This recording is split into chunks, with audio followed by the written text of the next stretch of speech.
Assalamualaikum warahmatullahi wabarakatuh dan selamat siang untuk kita semua. Pada hari ini kita telah sampai di pertemuan yang ke-13 dan kita akan membahas mengenai pengelolaan dan pengendalian sistem teknologi informasi.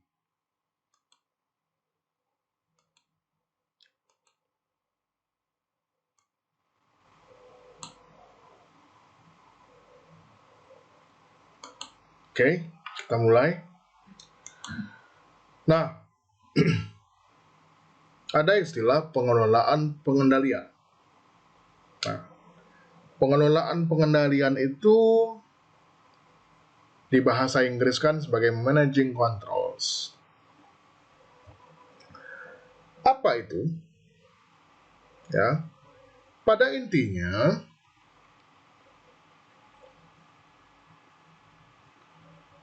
pengelolaan pengendalian adalah suatu kegiatan atau serangkaian kegiatan yang dilakukan manajer di dalam bidang sistem informasi, ya, untuk meyakinkan bahwa pengendalian di dalam sistem teknologi informasi masih tetap dilakukan dan masih efektif dalam mencegah ancaman dan gangguan terhadap sistem informasi. Nah, ini dia tujuannya ya, untuk mencegah ya ancaman dan gangguan terhadap sistem informasi. Oke. Nah, pengelolaan pengendalian itu ada dua kelompok. Yang pertama adalah general controls atau pengendalian secara umum. Yang berikutnya adalah pengendalian aplikasi, ya. Nah, kita masuk yang pertama, ya, pengendalian secara umum. Nah, yang dimaksud dengan pengendalian secara umum adalah pengendalian sistem teknologi informasi yang paling luar. Maksudnya di sini adalah yang paling dahulu harus dikerjakan, ya, dan harus dihadapi terlebih dahulu oleh pemakai sistem informasi itu. Nah, pengendalian secara umum ini terdiri dari yang pertama adalah pengendalian organisasi, ya, yaitu mencakup perencanaan yang baik dan organisasi sistem informasi yang berfungsi seperti yang diharapkan. Nah, dapat tercapai bila ada pemisahan tugas dan pemisahan tanggung jawab yang jelas dan tegas. Ya, ini dalam pengendalian organisasi. Ya, memastikan bahwa adanya perencanaan yang baik dan organisasi sistem informasi yang berfungsi seperti yang diharapkan. Nah, yang kedua, pengendalian dokumentasi. Pengendalian dokumentasi ini maksudnya juga adalah perencanaan yang baik dari suatu organisasi, pencatatan dan dokumentasi.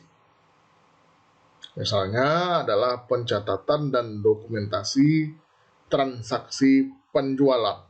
Ini masuk dalam pengendalian dokumentasi. Nah, berikutnya ada pengendalian kerusakan perangkat keras. Nah, dimaksudkan untuk mendeteksi kesalahan, ya, atau tidak berfungsinya perangkat keras atau hardware malfunction, ya, untuk mencegah gangguan proses pengolahan data. Nah, karena perangkat keras ini berperan dengan sangat penting dalam pengolahan data, maka pengendalian kerusakannya diperlukan dan sangat diperlukan. Ya, pengendalian perangkat keras ini dapat berupa parity check, ya, yaitu kemampuan untuk melakukan pengecekan dari data yang disimpan dengan random access memory. Jadi parity check itu urusannya adalah dengan data yang disimpan. Ya, yang kedua ada echo check. Ya, untuk meyakinkan bahwa alat-alat input atau output, ya, seperti printer, disk drive, dan sebagainya, masih dapat tetap berfungsi dengan baik dan memuaskan.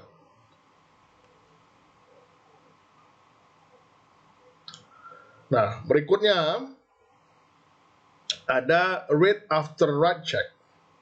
Nah, itu meyakinkan bahwa data yang telah direkam ke media simpanan luar telah terekam dengan baik dan benar.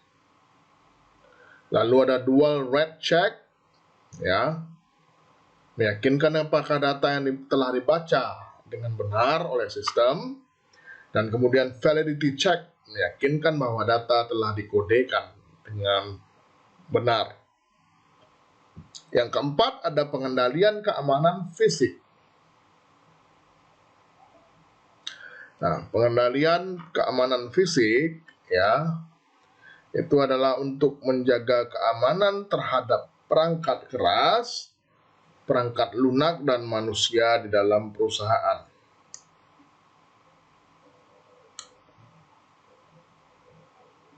Ya.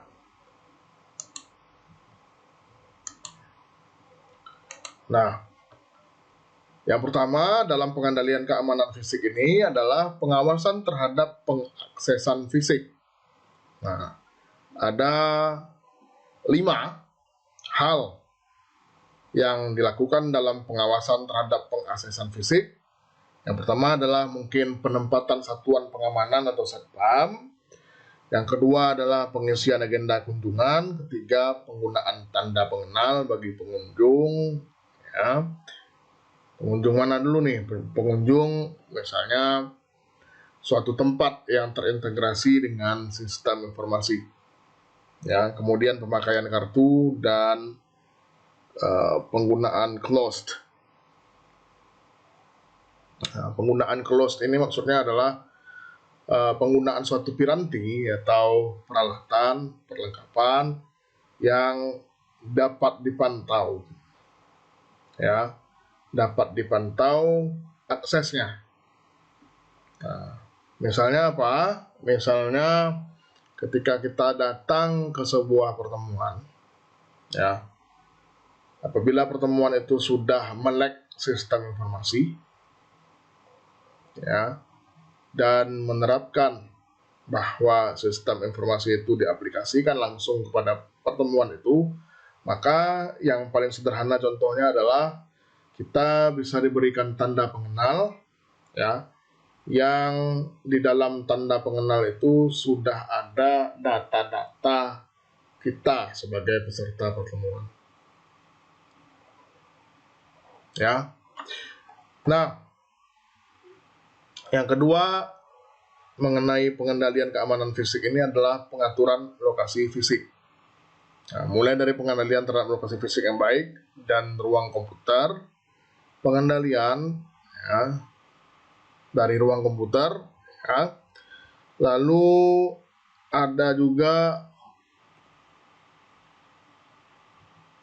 lokasi yang tidak terganggu oleh lingkungan, ya, pengendalian lokasi yang tidak terganggu oleh lingkungan. Maksudnya lokasi di sini adalah benar-benar lokasi itu tidak berdampak buruk pada lingkungan di sekitarnya, ya.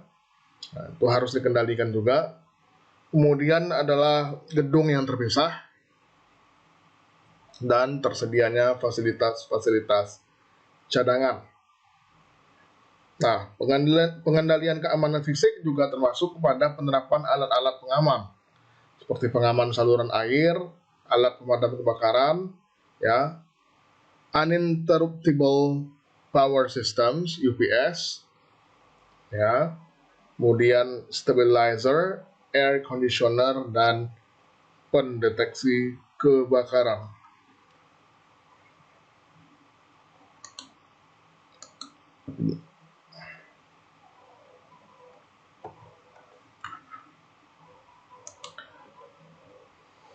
Nah, berikutnya yang kelima ada pengendalian keamanan data.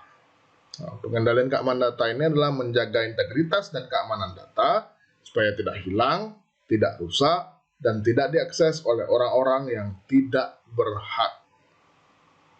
Nah, cara-cara pengendalian keamanan data adalah pertama data log, ya, untuk memonitor, mencatat, mengidentifikasi data. Kemudian transaction log, nah ini yang sudah pernah kita singgung sedikit kemarin, ya, adalah berisi nama pemakai, tanggal, jam, tipe pengolahan, lokasi, dan sebagainya. Nah, kemudian adalah proteksi file, ya. Apa yang bisa dilakukan dalam proteksi file? Memprotect atau melindungi file, ya. Yang pertama adalah dengan menggunakan cincin proteksi pita magnetik. Yang kedua adalah write protect tab. Yang ketiga adalah suatu tab yang dapat digeser naik atau turun di disket untuk membuat disket hanya dapat dibaca. Nah, mungkin kamu tidak begitu mengenal disket, tapi pelindung disket misalnya ada proteksi dalam disket itu ada sesuatu yang bisa digeser naik turun sehingga disket itu bisa berubah menjadi hanya bisa dibaca saja tanpa bisa diisi file baru, ya. Nah, lalu label eksternal dan label internal dan read only storage, suatu penyimpanan yang hanya dapat dibaca. Oke. Yang ketiga, masih dalam pengendalian secara umum, ya. Ada pembatasan pengaksesan atau access restriction. Ya, pengaksesan dibatasi dengan cara isolasi fisik, kemudian otorisasi dan identifikasi, kemudian automatic logout, kemudian pembatasan pemakaian dan mengunci keyboard.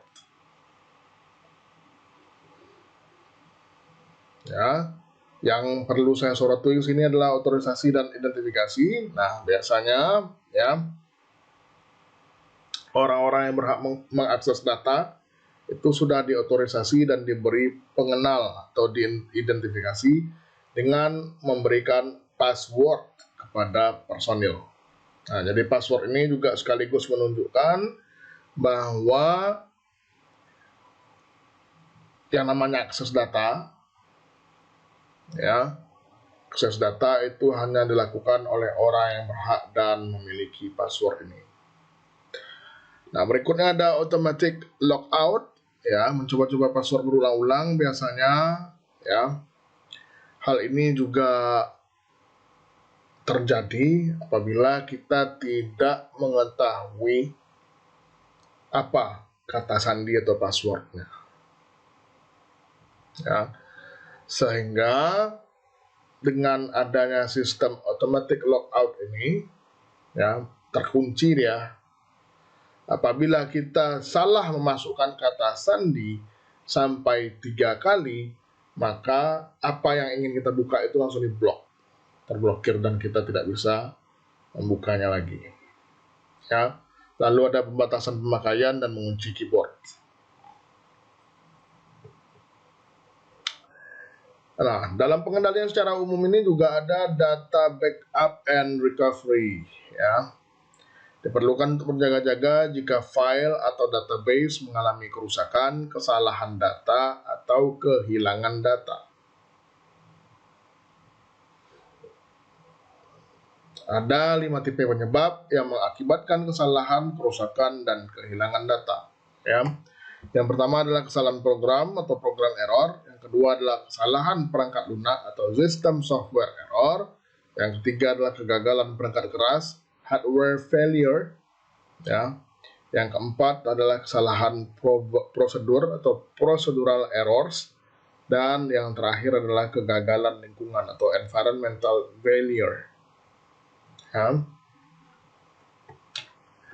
Nah, Yang kedua, tadi setelah kita membahas tentang pengendalian secara umum, maka berikutnya adalah pengendalian aplikasi. Nah, pengendalian aplikasi ini terdiri dari pengendalian masukan, input control, ya, pengendalian pengolahan atau processing control, dan pengendalian keluaran atau output controls.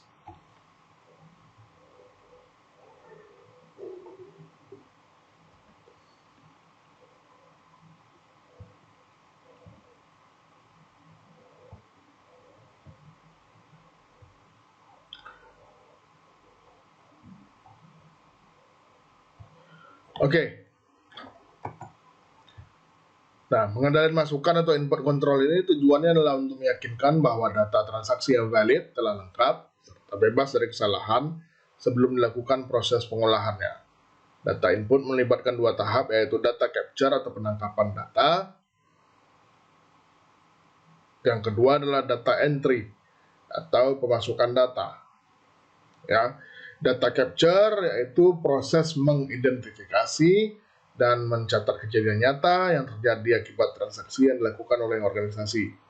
Sementara data entry adalah proses membacakan atau memasukkan data ke dalam komputer. Ya. Nah, pada tahap data capture atau penangkapan data dapat dilakukan pengendalian sebagai berikut. Yang pertama, dengan memberikan nomor urut yang tercetak pada dokumen dasar untuk mengetahui bila ada dokumen yang hilang.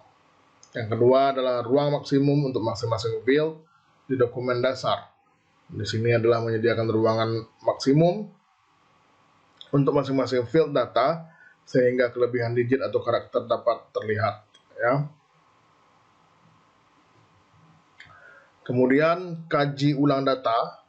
Nah, dalam hal mengkaji ulang data ini meneliti kembali kelengkapan dan kebenaran datanya. Yang berikutnya ada verifikasi data, dokumen dasar yang sudah diisi oleh seseorang personil dapat diverifikasi kelengkapan dan kebenarannya oleh personil yang lainnya.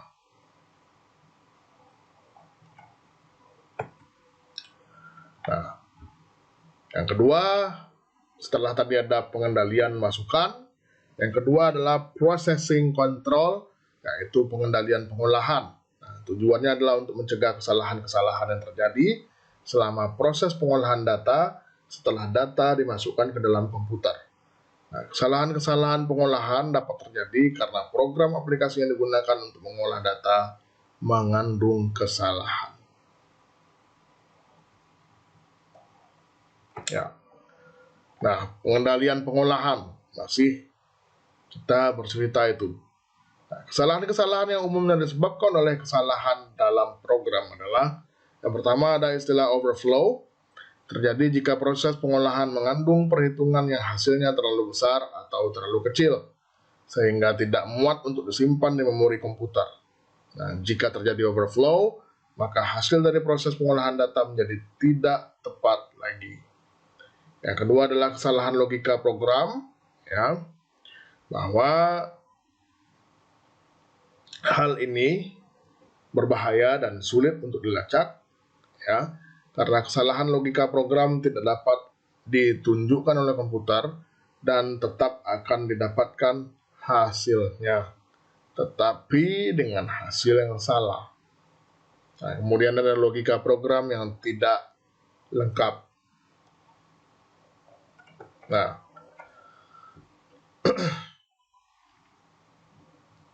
kesalahan-kesalahan yang umumnya disebabkan oleh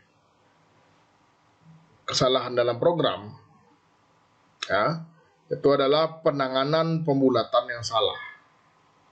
Nah, terjadi bila tingkat ketepatan yang diinginkan dari perhitungan aritmatika lebih kecil dari tingkat ketepatan yang terjadi. Yang kedua, ada kesalahan akibat kehilangan atau kerusakan record atau rekaman. Yang ketiga, kesalahan urutan data, kesalahan data di file acuan atau reference file, dan kesalahan proses serentak atau concurrency. Ya, terjadi jika sebuah file di dalam basis data, ya, digunakan oleh lebih dari seorang pemakai dalam suatu jaringan.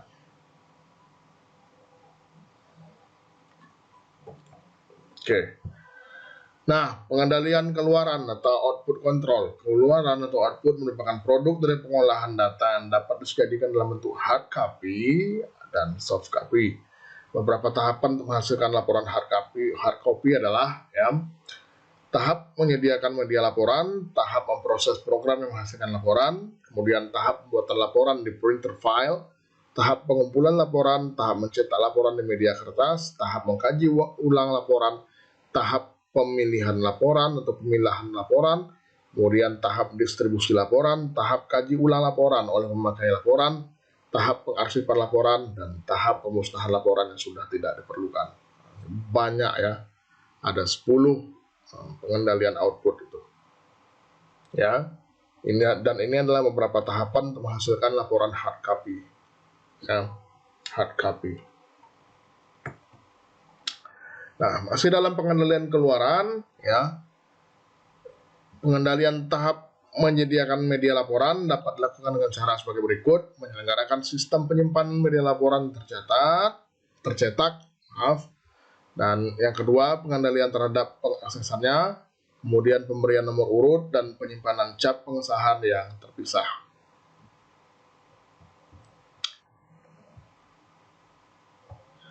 Lalu yang kedua,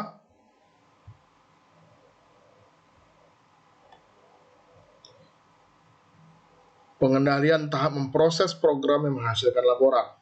Nah, digunakan untuk mencetak laporan dapat berupa pengecekan yang sudah dipasang dalam program.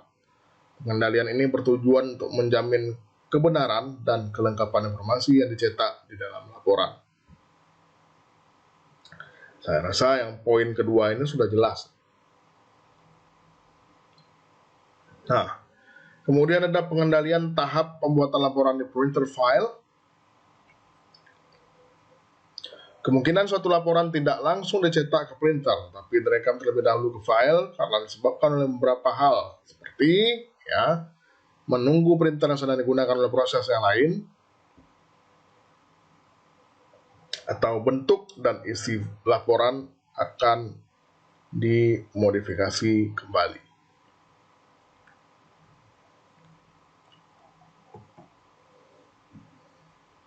Nah, kemudian selanjutnya ada pengendalian tahap pembuatan laporan di printer file.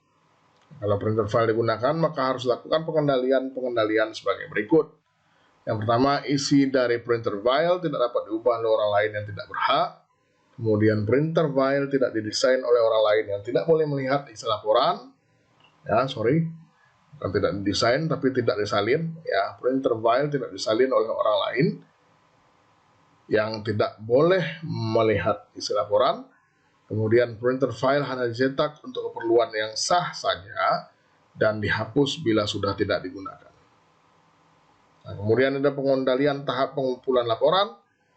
Dalam pengendalian pada tahap ini mempunyai dua tujuan utama, yaitu meyakinkan bahwa yang dicetak hanya sejumlah tembusan yang diperlukan saja dan mencegah isu dari laporan tidak terbaca oleh orang lain yang tidak berhak.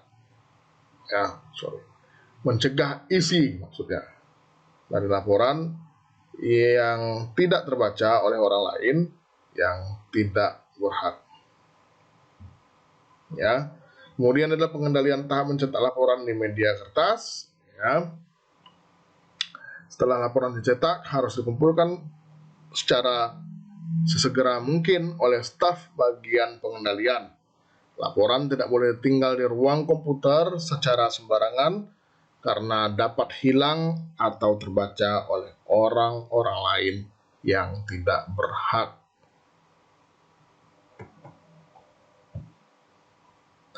Nah, lalu masih di pengendalian output, yang keenam ada pengendalian tahap mengkaji ulang laporan. Sebelum didistribusikan dan digunakan oleh pemakai, maka laporan harus bebas dari kesalahan. Nah, laporan harus diperiksa kembali atau dikaji ulang terhadap kesalahan yang tampak. Yang berikutnya ada pengendalian tahap pemilahan laporan. Jika laporan terlalu luas atau panjang, maka laporan perlu dipilah dalam kelompok-kelompok tertentu sebelum didistribusikan lagi ke setiap pemakainya. Ya. Lalu yang ke-8, pengendalian tahap distribusi laporan. Laporan diberi tanggal dibuat sehingga keterlambatan dapat diketahui oleh pemakainya. Kemudian dibuat daftar distribusi laporan. Untuk laporan yang penting harus dibuat daftar penerimaan yang ditandatangani oleh si penerima laporan.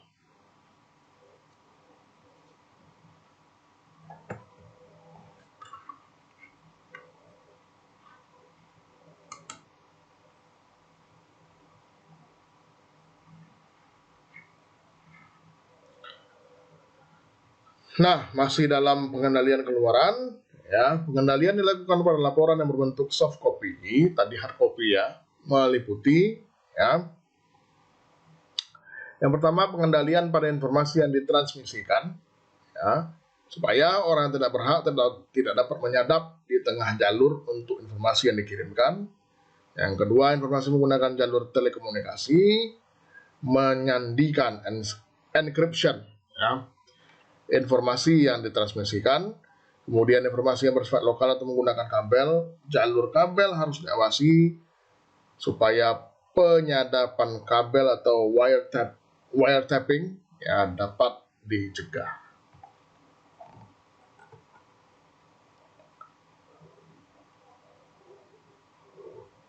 Berikutnya ada pengendalian pada tampilan di layar terminal. Ya, ada 3 poin. Menempatkan masing-masing terminal di ruangan yang terpisah.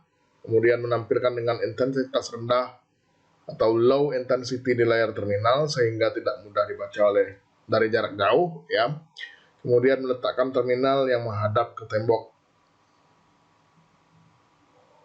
Apa tujuannya? Ya, supaya tidak bisa didengarkan atau tidak tidak didengarkan oleh orang lain. Ya. Nah, kita masuk kepada Information Systems Audit atau audit sistem informasi. Dalam hal pemeriksaan sistem-sistem informasi atau Information Systems Audit adalah salah satu cara untuk meyakinkan bahwa pengendalian-pengendalian telah diterapkan dan beroperasi semestinya. Dapat dilakukan dengan memeriksa pengendalian-pengendalian yang ada secara rutin. Ya. Pengauditan sistem-sistem informasi menurut Weber tahun 1999 adalah suatu proses mengumpulkan dan mengevaluasi bukti untuk menentukan apakah suatu sistem komputer telah menjaga aktiva-aktiva, menjaga secara efektif, menjaga integritas data, ya, membuat sasaran organisasi dicapai secara efektif, dan menggunakan sumber-sumber daya secara efisien.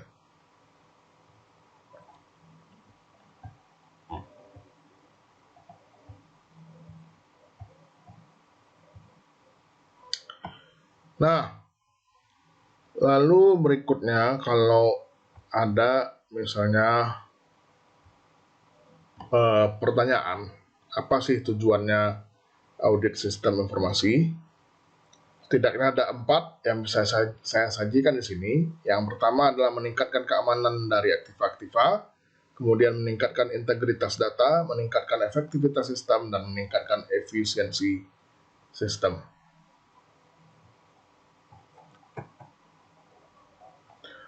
Nah, prosedur pengauditan sistem informasi. Ya, prosedur-prosedur untuk mendapatkan pemahaman dari pengendalian-pengendalian yang ada. Ya, kemudian pengujian terhadap pengendalian-pengendalian atau test of controls. Ya, yang ketiga pengujian terhadap nilai-nilai transaksi secara terinci atau substantive test of details of transactions. Ya, nah, yang keempat pengujian terhadap nilai-nilai di saldo rekening secara terinci atau substantive test of details of account balances. Ya, kemudian prosedur-prosedur kaji analytical, nah, sini diperlukan ya, Difokuskan pada hubungan antara item-item data dengan maksud untuk mengidentifikasikan area-area yang membutuhkan pekerjaan audit lebih lanjut. Ya. Nah, sampai pada information system audit ini atau audit sistem informasi, jika ada yang ingin ditanyakan, ya, silakan tinggalkan komen di box di bawah, ya, atau langsung ke grup WhatsApp kelas. Ya, untuk Jumat ini saya kira cukup sekian, ya, yang saya dapat sampaikan, ya, mengenai pengendalian sistem informasi. Ya, terima kasih atas partisipasi dan kehadirannya pada kuliah sesi kali ini. Saya tutup dengan wassalamualaikum warahmatullahi wabarakatuh dan selamat siang.